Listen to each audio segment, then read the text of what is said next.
आशुतोष शशांक शेखर चंद्रमौलि चिदंबरा कोटि कोटि प्रणाम शंभो कोटि नमन दिगंबरा। ओम नमः शिवाय। दोस्तों, हर हर महादेव।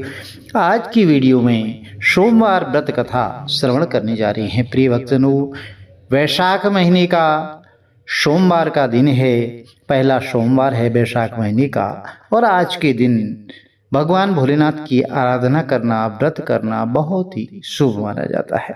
सोमवार का व्रत सामान्य तौर पर दिन के तीसरे पहर तक होता है। व्रत में फलाहार या पारण का कोई बड़ा विशेष नियम नहीं है, लेकिन यह आवश्यक होता है कि दिन रात में केवल एक समय का ही भोजन करना चाहिए। सोमवार के व्रत में भगवान भोलेनाथ के साथ साथ माता पार्वती का भी पूजन करना चाहिए, और प्रथम पूज्य गणेश जी भगवान का पूजन तो अवश्य ही करना चाहिए। सोमवार का व्रत सामान्य तौर पर 3 तरह का होता है। एक तो सामान्य सोमवार होता है, एक सौम्य प्रदोष, 16 सोमवार। विधि विधान लगभग तीनों का एक जैसा ही है। शिव पूजन के पश्चात कथा श्रवण करनी चाहिए। प्रिय भक्तजनों, कथा आरंभ करते हैं। बोलिए गणपति गजानंद महाराज की जय, शंकर भगवान की जय, माता पार्वती मैया की जय। एक बहुत ही धनवान साहूकार था, जिसके घर में अन्न धन किसी प्रकार की कभी भी कोई कमी नहीं रहती थी। लेकिन उसको एक दुख सताता रहता था कि उसके कोई पुत्र नहीं था, संतान नहीं थी। वह इसी चिंता में दिन रात रहता था। वह पुत्र की कामना के लिए प्रत्येक सोमवार को भगवान भोलेनाथ के श्री विग्रह स्वरूप की व्रत पूजन किया करता था। सायंकाल को शिव मंदिर में जाकर के शिव जी के श्री विग्रह स्वरूप के सामने जो है दीप जलाया करता था। उसके इस भक्ति भाव को देख करके एक समय माता पार्वती ने भगवान भोलेनाथ से कहा कि हे महाराज, यह साहूकार आपका बहुत बड़ा भक्त है और सदैव आपका व्रत पूजन बड़ी श्रद्धा भाव से किया करता है, तो आपको तो इसकी मनोकामना अवश्य पूर्ण करनी चाहिए। तो भगवान भोलेनाथ ने कहा कि हे पार्वती, यह संसार कर्म क्षेत्र है।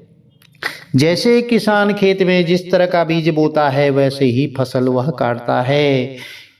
यदि वह खेत में इमली का बीज बोता है, इमली की प्रकृति खट्टी होती है, खटास वाली होती है, तो उसके खट्टे फल प्राप्त होते हैं। यदि खेत में कोई आप जो है बेर का बीज बोएंगे, बेर की प्रकृति मिठास वाली होती है, तो बेर के फल जो है मीठे फलों की प्राप्ति होती है। और वहीं यदि आप करेले का बीज बोएंगे, तो करेले की फसल जो है कड़वाहट वाली होती है, कड़वी प्रकृति होती है, तो आपको कड़वे फल ही प्राप्त होंगे। तो यह कर्म क्षेत्र है, आप जैसा कर्म करते हैं वैसा फल भोगते हैं। तो भगवान भोलेनाथ से माता पार्वती ने बहुत विशेष आग्रह किया कि हे महाराज, जब यह आपका बहुत बड़ा भक्त है और इसको अगर किसी प्रकार का दुख होता है तो उसको आपको अवश्य दूर करना चाहिए, क्योंकि आप सदैव अपने भक्तों पर दयालु होते हैं और उनके दुखों को दूर करते हैं। यदि आप ऐसा नहीं करेंगे तो मनुष्य आपकी सेवा और व्रत क्यों करेंगे। तो माता पार्वती जी का ऐसा आग्रह देख करके भगवान भोलेनाथ कहने लगे कि हे पार्वती, इसके कोई पुत्र नहीं है और इसी चिंता में यह अति दुखी रहता है। इसके भाग्य में पुत्र न होने पर भी मैं इसको पुत्र की प्राप्ति का वरदान देता हूँ, परंतु यह पुत्र केवल 12 वर्ष तक ही जीवित रहेगा और इसके पश्चात वह मृत्यु को प्राप्त हो जाएगा। अब इससे अधिक मैं इसके लिए कुछ नहीं कर सकता। तो यह सब बातें वह जो है साहूकार सुन रहा था। अब इससे उसको ना तो कोई प्रसन्नता हुई, ना ही कोई बहुत बड़ा दुख हुआ। वह पहले जैसे ही भगवान भोलेनाथ की आराधना करता रहा, पूजन करता रहा। कुछ काल व्यतीत हो जाने पर साहूकार की स्त्री गर्भवती हुई और 10वें महीने उसके गर्भ से अति सुंदर पुत्र की प्राप्ति हुई। अब साहूकार के घर में बहुत बड़ी खुशी मनाई गई, परंतु साहूकार ने उसकी केवल 12 वर्ष की आयु जान करके कोई अधिक प्रसन्नता प्रकट नहीं की और ना ही किसी को भेद बताया। जब वो बालक 11 वर्ष का हो गया तो उस बालक की माता ने उसके पिता से विवाह आदि के लिए कहा। तो वह साहूकार कहने लगा कि अभी मैं इसका विवाह नहीं करूँगा, अपने पुत्र को मैं काशी जी पढ़ने के लिए भेजूंगा। और फिर साहूकार ने अपने साले यानी कि बालक के मामा को बुलाया और उसको बहुत सारा धन दे करके कहा कि तुम इस बालक को काशी जी पढ़ने के लिए ले जाओ और रास्ते में जिस स्थान पर भी जाओ यज्ञ करते हुए और ब्राह्मणों को भोज कराते हुए जाना। तो वह दोनों मामा भांजे यज्ञ करते और ब्राह्मणों को भोजन कराते जा रहे थे। रास्ते में एक शहर पड़ा। उस शहर में राजा की कन्या का विवाह था और दूसरे राजा का लड़का जो विवाह कराने के लिए बारात लेकर आया था वह एक आंख से काना था।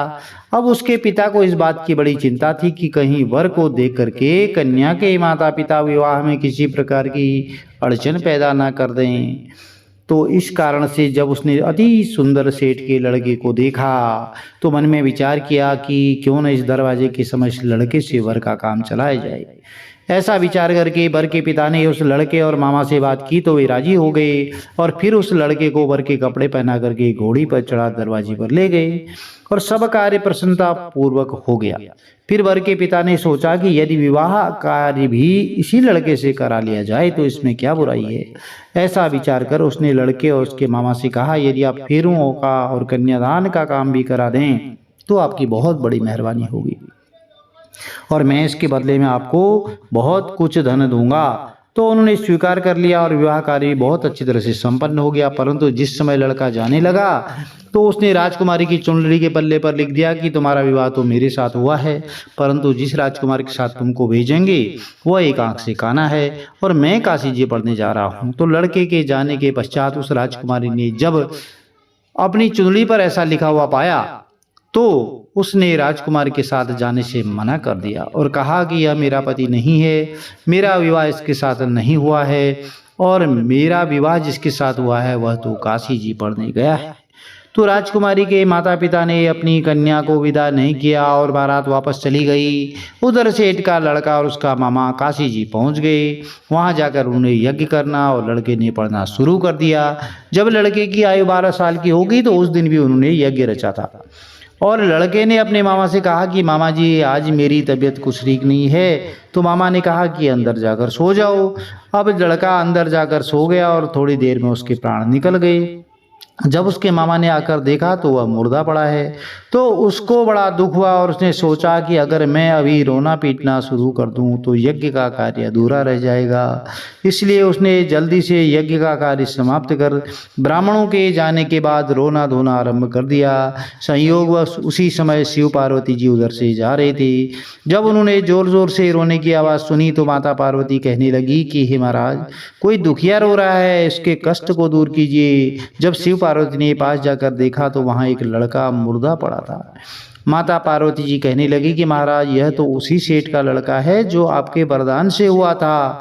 तो शिव जी कहने लगे कि हे पार्वती, इसकी आयु इतनी थी और सो यह भोग चुका है। तब माता पार्वती ने कहा कि हे महाराज, इस बालक को और आयु दो, नहीं तो इसके माता पिता तड़प तड़प कर मर जाएंगे।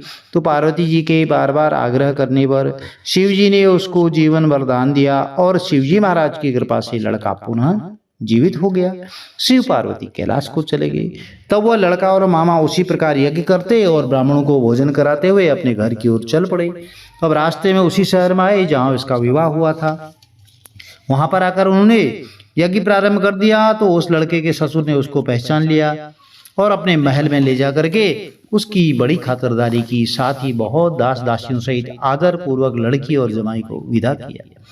जब वो अपने शहर के निकट आए तो मामा ने कहा, मैं पहले तुम्हारे घर जाकर खबर करके आता हूँ। जब उस लड़के का मामा घर पहुंचा तो लड़के के माता पिता घर की छत पर बैठे थे और यह प्रण कर रखा था कि यदि हमारा पुत्र सकुशल लौट आया तो हम राजी खुशी नीचे आ जाएंगे, नहीं तो छत से गिर करके अपने प्राण त्याग देंगे। अब इतने में उस लड़के के मामा ने आकर यह समाचार दिया कि आपका पुत्र आ गया है। तो उनको विश्वास ही नहीं हुआ। तब उसके मामा ने शपथ पूर्वक कहा कि आपका पुत्र अपनी स्त्री के साथ बहुत सारा धन लेकर के आया है। तो सेठ ने आनंद के साथ उसका स्वागत किया और बड़ी प्रसन्नता के साथ रहने लगे। इसी प्रकार से जो कोई भी सोमवार के व्रत को धारण करता है अथवा इस कथा को पढ़ता है, श्रवण करता है, हुंकारा भरता है, उसकी समस्त मनोकामनाएं देवादिदेव महादेव अवश्य ही पूर्ण करते हैं।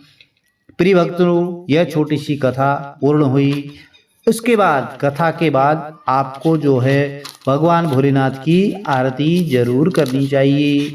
और आरती करने के बाद आपको जो है प्रसाद वितरित करना चाहिए।